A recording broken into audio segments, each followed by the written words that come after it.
ఇంకా విలువైనది. యేసు ప్రభుల వారి లోకానికి రావాల్సిన కారణము, ఆయన చేయవలసిన పని అంతటిని కూడా ఆయన చేసినట్టుగా మనం చూస్తున్నాం. కాబట్టి దేవుడు అంటున్నాడు, నేను దప్పికొనుచున్నాను.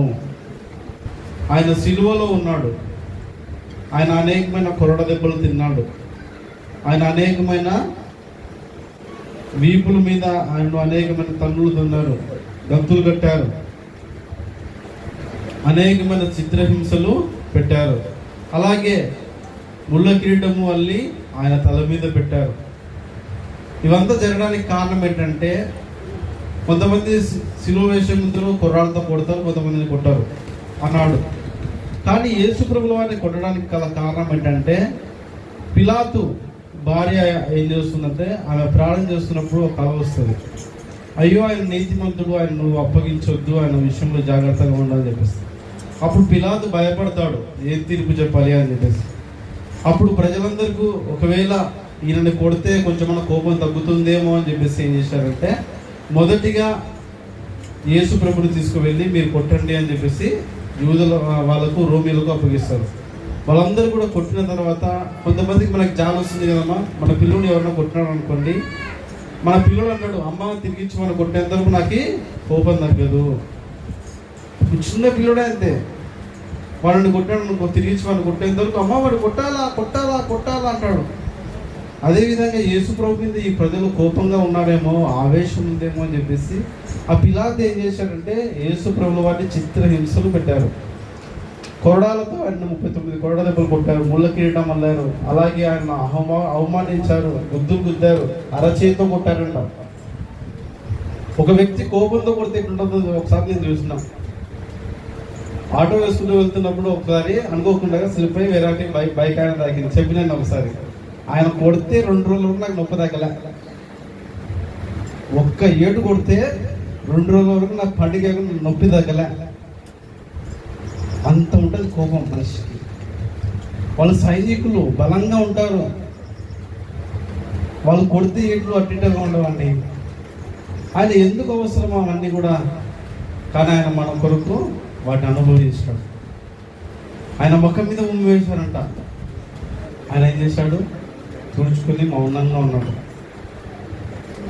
ప్రభునందు వాళ్ళారా, అవన్నీ దెబ్బలు తిన్న తర్వాత కొంతమందిని కుర్రాళ్ళతో కొడతారు, కొంతమందికి అలాగనే సిలువ వేస్తారు. కానీ యేసు ప్రభుల వారిని ఎందుకు కొట్టారంటే చెప్తున్నాను, ఆ పిలాతు వాళ్ళ మీద జాలి పడతాడేమో, ఈ ప్రజలు యేసు ప్రభుని కొట్టిన తర్వాత అయినా జాలి పడతారేమో అని చెప్పేసి, అయ్యా ఈయనలో నా ఏ దుష్కార్యం నాకు కనబడలేదయ్యా, ఈయన్ని విడిచిపెడతాను, మీకు కావాలంటే బరబ్బా కావాలా. ఈ ఆలోచన కూడా ఎందుకు వచ్చిందంటే, ఆమె చెప్పడం వల్లనే, అయ్యా బందిపోటు దొంగ ఉన్నాడు బరబ్బా, ఈయన ఒక పక్క ఉన్నాడు, మీకు ఎవరు కావాలయ్యా, మాకు బందిపోటు బరబ్బానే కావాలని చెప్పేసి కోరుకున్నారు ప్రజలందరూ కూడా. ఆయన గొడవలతో కొట్టినప్పుడు వాళ్ళ కోపం తగ్గలే, సిలువ వేయాలా అని చెప్పేసి ఆయనకు సిలువ వేసినట్టుగా మనము చూస్తున్నాం. కాబట్టి మన శరీరంలో 70% మొత్తం కూడా, శరీరం అంతా కూడా నీళ్ళతో నిండి ఉంటుంది. కాబట్టి ఆయన శరీరంలో ఉన్న రక్తం అంతా కూడా బయటికి వెళ్ళిపోయిన తర్వాత ఆయనను రాత్రి నుంచి చిత్రహింసలు పెట్టారు. శనివారం రాత్రి నుంచే ఆయనను సిలువలో చిత్రహింసలు పెట్టడం జరిగింది. కాబట్టి ఆయన శరీరంలో ఉన్న నీళ్ళన్నీ కూడా బయటికి వెళ్ళిపోయాయి. ఆయన కిందిగా సరిగ్గా తిండి పెట్టలేదు, ఏది కూడా ఆయనకు ఇవ్వలేదు. అలాగ ఉన్నప్పుడు ఏమైపోయిందంటే, ఆయనను మధ్యాహ్న సమయంలో ఆయనను 9 గంటలకు సిలువ వేశారు. మధ్యాహ్నం అయింది, ఆ ఎండకి ఆయన అంటున్నాడు, ఇంకా మొత్తం సమాప్తమైనది, లేఖనాలు నెరవేరినట్టుగా నాకు దాహం అవుతుంది, దాహం సిలువపై నుంచి ఆయన అడుగుతున్నాడు, దాహం అని చెప్పేసి. అప్పుడు ఒక వ్యక్తి పరిగెత్తుకుంటూ పోయాడంట, కింద ఉన్న సైనికుడు పరిగెత్తుకుంటూ పోయి ఒక చిలుకను ముంచి ఇసోపు రెల్లును తగిలించి ఆయనకు అందించారు. ఆ నీళ్లు కూడా ఏ విధంగా ఉన్నాయంటే చేదుగా ఉన్నాయి. మనం అనుకుంటాం కదా, ఎండలో ఎవరైనా వస్తే అయ్యో చల్లి ఇస్తే బాగుంటుంది అనుకుంటాం. కానీ ఆ వ్యక్తి ఏం చేశాడమ్మా, ఒక చేతిలో ముంచిన ఆ చిలుకను తీసుకొని ఆయన ఒక స్పాంజిలో ముంచి, ఒక అనాథకుడికి ఇచ్చినట్టుగా, ఒక పనికిరాని వానికి ఇచ్చినట్టుగా ఏం చేశాడు, ఒక స్పాంజిలో ముంచి కొండికి తొలగించి ఆయనకు ఇచ్చాడు. ఆయన రుచి చూశాడంట, చేదుగా ఉన్నాయి. ఆయన దాన్ని తాగకుండా వదిలేస్తాడు. ఈ ఈ ఈ సందర్భము 4 సువార్తలో రాయబడింది. కొన్ని సందర్భాల్లో కొన్ని సువార్తలు రాయబడ్డాయి, కానీ ఈ సందర్భం మాత్రం 4 సువార్తలు రాయబడింది. దేవుడు దాహం కొనుచున్నాడు. దేవుడు ఒకవేళ వచ్చి మీ దాహం అడిగితే నువ్వు ఇస్తావా? యేసు ప్రభుల వారు వచ్చి నిన్ను దాహాన్ని కడితే నువ్వు ఇస్తావా? ఏవా ఇస్తావా జరిగింది నేను ఇస్తావా?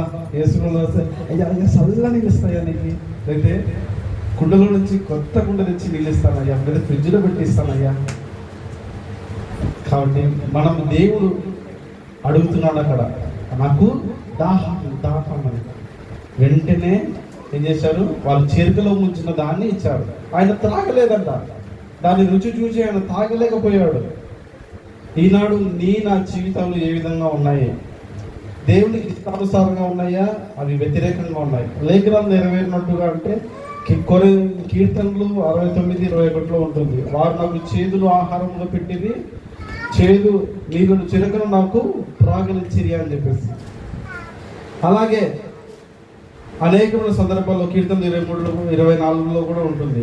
ఇక్కడ చూసినట్లయితే యేసు ప్రభుల వారు ఈ లోకంలో జీవించినప్పుడు అనేక మందికి ఆయన మంచి నీళ్ళు ఇచ్చినారంట కదా. ఇశ్రాయేల్లో ప్రజలందరూ కూడా అరణ్యంలో నడుస్తున్నప్పుడు ఆయన ఏం చేశాడు? ప్రజలందరూ కూడా దాహం అవుతున్నప్పుడు బండలో నీళ్ళు ఇచ్చిన దేవుడు. ఎక్కడి నుంచమ్మా? ఒక బండ గుండె లాంటిది. బండ మీద ఎవరైనా నీళ్లు వస్తే నిలబడతాయా? కానీ ఆ బండలో నీళ్ళు ఇచ్చినాడు ఇశ్రాయేలు ప్రజలు కావాలి అంటే. ఒక చోటుకు వచ్చినప్పుడు మారాల నీళ్లు ఉన్నాయంట, చేదైన నీళ్లు ఉంటే ఆయన ఏం చేశాడంటే అవి మధురముగా మార్చి ప్రజలందరికీ కూడా తాగనిచ్చిన వాడు ఆయన. అలాగే సమరయ స్త్రీ ఒక చోటుకు ఉన్నప్పుడు ఆయన ఏం చేశాడంటే ఆమె యొక్క జీవితాన్ని చూశాడంట. అయ్యో ఈమెది చేదైన జీవితం, ఈమె నీళ్ళు చేదైనవి, నేను చేదు నీళ్ళు నా దగ్గర ఉంచుకున్నాను అని చెప్పేసి ఏం చేశాడంటే సమరయ స్త్రీ దగ్గరికి వెళ్ళాడంట. అమ్మ జాగ్రత్తగా వినండి, నేను ఒక 2 నిమిషాలు చెప్తాను. సమరయ స్త్రీ ఒక చేదైన అనుభవం నుంచి వచ్చిన స్త్రీ, పాపాత్మురాలనే స్త్రీ. ఆమె మధ్యాహ్నం పూట యాకోబు బాబు దగ్గరికి వచ్చి నీళ్లు తోడుకుంటూ ఉన్నప్పుడు యేసు ప్రభువు వారు వచ్చి, అమ్మా నాకు దాహం ఇస్తావా అని అడిగినాడు. అప్పుడు ఆమె అనేది, నేను నీకు ఇయ్యనయ్యా, నువ్వు యూదుడు అని చెప్పేసి అనేది. ఆమె మాట్లాడుతున్నప్పుడు ఆయన కావాల్సింది శరీరకమైన నీళ్లు కాదు, ఆయన కావాల్సింది నువ్వు ఇచ్చిన చల్ల నీళ్ళు కుండలోనివి కాదు, ఫ్రిడ్జ్లో నీళ్ళు కాదు. ఆయనకు నీళ్ళు ఇచ్చేది ఏంటంటే నీ జీవితమే ఆయనకు కావాలి. నువ్వు పరలోకంలో ఉండడమే ఆయన యొక్క దాహం, ఆత్మల రక్షణే ఆయన దాహం. నువ్వు ఇస్తున్నావా? నీ జీవితాన్ని నువ్వే కాపాడుకోలేకపోతున్నావేమో, నీ ఆత్మను నువ్వే చేదుగా చేసుకున్నావేమో. ఆ చేదైన సమరయ స్త్రీ యొక్క జీవితంలో దేవుడు చూశాడు. అమ్మా నాకు దాహం ఇస్తావా అని అన్నాడు. ఆమె అనేది, నీ దగ్గర ఏం లేదు కదా, ఎట్లా తీసుకుంటావు? అమ్మ నా దగ్గర ఒక జీవజల నదులు ఉన్నాయ్యా, అమ్మ అవి ఇచ్చినానుకో నీకు ఎప్పుడు దాహంగా. అయ్యా నాకు ఇయ్యా, నేను ఇంత దూరం రాలేనయ్యా, అది నీళ్ళు తాగితే నా కడుపులో ఎప్పుడు నీళ్ళు ఉంటాయంట, అవి నీళ్ళు అయ్యా అని చెప్పేసి అడుగుతుంది. అమ్మ నీకు ఆ నీళ్ళు కావాలంటే నువ్వు పరలోక రాజ్యంలో ఉండాలి. ఈరోజు కూడా దేవుడు అదే నుంచి కోరుకుంటున్నాడు. నీవు కూడా ఆ నీళ్లు కావాలంటే నువ్వు పరలోక రాజ్యంలో ఉండాలి. అప్పుడు నువ్వు ఆ నీళ్ళు తాగుతావు. ప్రకటన రాసిన గ్రంథము 22వ అధ్యాయము 1వ వచనం 2వ వచనం. ఇది ఒక వచనం చెప్పి నేను ముగిస్తాను. ప్రకటనలు 22:1-2. మరియు స్ఫటికము వలె మెరయునట్టి జీవము గల నది దేవుని యొక్కయు గొర్రె పిల్ల యొక్కయు సింహాసనము వద్ద నుండి ఆ పట్టణపు రాజ్యం. చాలు ఒక వచనం. స్ఫటికము వంటి నీళ్ళంట. అమ్మ జాగ్రత్తగా అండి. ప్రకటన రాసిన గ్రంథంలో రాయబడింది చివరి అధ్యాయంలో, ఎవరైతే ఈ లోకాన్ని జయించి పరలోకానికి వస్తారో వాళ్ళందరికీ కూడా ఏ నీళ్ళు ఇస్తారంటే జీవజల నదులు నీళ్ళు ఇస్తారంట. జీవజల నదులు నీళ్ళు ఇస్తారంట. ఆ నీళ్లు తాగిన వాళ్ళు ఎప్పుడు కూడా తప్పికున్నారు. ఆ నీళ్లు తాగిన వాళ్ళు ఎలాంటి అంగవైకల్యం ఉన్న పోతుందంట. ఆ నీళ్లు తాగిన వాళ్ళు ఎలాంటి అనారోగ్యం ఉన్న పోతుందంట. ఆ నీళ్లు తాగిన వాళ్ళు మళ్ళీ తప్పికున్నారంట.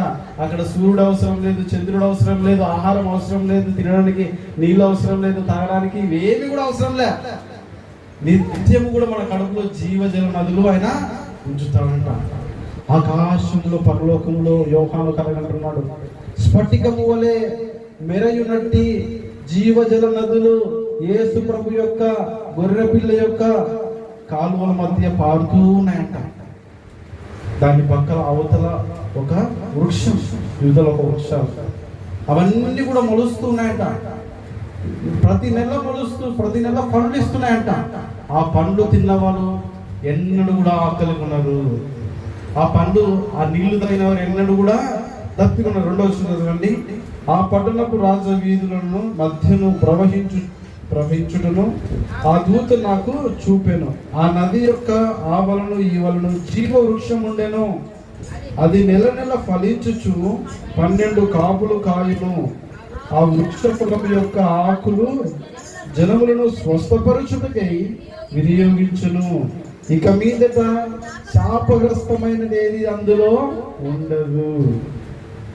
ఎవరైతే ఈ లోకాన్ని జయించి పరలోక రాజ్యంలో ఉండడానికి తమ ఆత్మను కాపాడుకుంటారో, అయ్యో దేవుడు నాకు దాహంగా ఉన్నాడు, ఆయన ఆత్మలో దాహం కలిగిన వాడు కాబట్టి నేను పరలోక రాజ్యం మీద ఉండటయే ఆయనకు దాహం ఇచ్చుట. నువ్వు అనుకుంటావేమో యేసు ప్రభు నా దగ్గరికి వస్తే నేను నీళ్ళు ఇస్తుంది కదా అని. ఆయన ఆ నీళ్లు కోరుకోడు. నీ ఆత్మయే ఆయనకు ఒక దాహం. నీ ఆత్మనే ఆయనకు దాహము కావాలి. నువ్వు నరకానికి వెళ్ళినట్టయితే ఆయన బాధపడతాడు. ఆ సిలువలో ఏ విధంగా అయితే బాధపడ్డాడు మళ్ళీ ఆ విధంగా బాధపడతాడంట. నువ్వు ఇన్ని సంవత్సరాలు దేవుని యొక్క మందిరానికి వచ్చి ఇన్నిసార్లు దేవుని యొక్క వాక్యం విని నీ జీవితం ఇంకా చేదైనదిగా ఉందనుకో, ఆయన ఇంకా బాధపడతాడండి. కాబట్టి మన అందరి జీవితాలు ఏ విధంగా ఉండాలంటే మధురంగా ఉండాలా. అప్పుడు దేవుడు ఏం చేస్తాడంట, జీవజల నదులు నీళ్లు నీకు ఇస్తారంట. హల్లెలూయా. కాబట్టి మనం అందరం కూడా దేవుడు ఈ లోకంలో ఉంటున్నాడు, ఆయన సిలువలో ఉంటూ కూడా నాకు దాహం అవుతుంది, ఆయన అదే పరలోకం నుండి కోరుకుంటున్నాడు, నీవు నాకు కావాలి, నీవు నాకు కావాలి. ఆ నీళ్లు ఏ విధంగా అయితే చేదైన నీళ్ళు ఇచ్చారో ప్రజలు ఆ రోజు, ఈరోజు కూడా దేవుడు పరలోకం నుంచి కోరుకుంటున్నప్పుడు నువ్వు కూడా అదే ఇస్తున్నావు. నీవు కూడా నీ చేదైన అనుభవాన్ని ఆయనకి ఇస్తున్నావు. ప్రార్థన చేసుకోవడం లేదు, బైబిల్ చదవడం లేదు, దేవునికి ప్రాధాన్యత ఇవ్వడం లేదు. నీవు కూడా ఆయనకు చేదైన వాటిని ఇస్తున్నావేమో, ఆయన నిన్ను బట్టి బాధపడతాడు. కాబట్టి ప్రభునందు ద్వారా ఆయనకు మంచి వాటిని ఇద్దాం, ఆయనకు మహిమలు ఇద్దాం, ఆయనను గణపరుద్దాం దేవుణ్ణి. కాబట్టి మనమందరం కూడా ఆ రోజు ఏ విధంగా అయితే చేదు చిరికలు ఇచ్చారో మనం ఆ విధంగా ఉండకుండా దేవుడు అడిగిన వాటిని మనం ఇచ్చేవారిగా మనం ఉండాలని చెప్పేసి దేవుని యొక్క వాక్యం సెలవిస్తుంది. ఇక్కడ చూసినట్లయితే నేను దాహము కొనుచున్నాను, ఆయన శారీరకంగా బాధపడుతున్నాడు, అలాగున ఆత్మీయంగాను ఆయన దాహము కొన్నాడు. కాబట్టి మనం అందరం కూడా ఆయన అనుకుంటే ఆకాశంలో నుండి వర్షం వస్తుంది, కానీ దేవుడు ఏమంటాడు, నీ నుంచి కావాలి ఆయనకి దాహం, నీవే నాకు దాహం. కాబట్టి మనమందరం కూడా ఆయనకు మంచి నీళ్ళుగా ఉండి పరలోక రాజ్యంలో మనందరం కూడా కనబడినట్లయితే ఆయన యొక్క దాహం తీరినట్లే. కాబట్టి మనమందరం కూడా పరలోక రాజ్యంలో కనబడి ఆయన యొక్క దాహాన్ని మనం తీరుద్దాం. ఆమేన్. దేవుడి వాక్యం దీవించును గాక. ఆమేన్. తర్వాత పాట పావని గారు పాట పాడతారు. తర్వాత 6వ మాట పి దావీదు గారు పలుకుతుండగా ఏ ప్రేమిల గారు ప్రార్థన చేయాలి. పాట పావని గారు.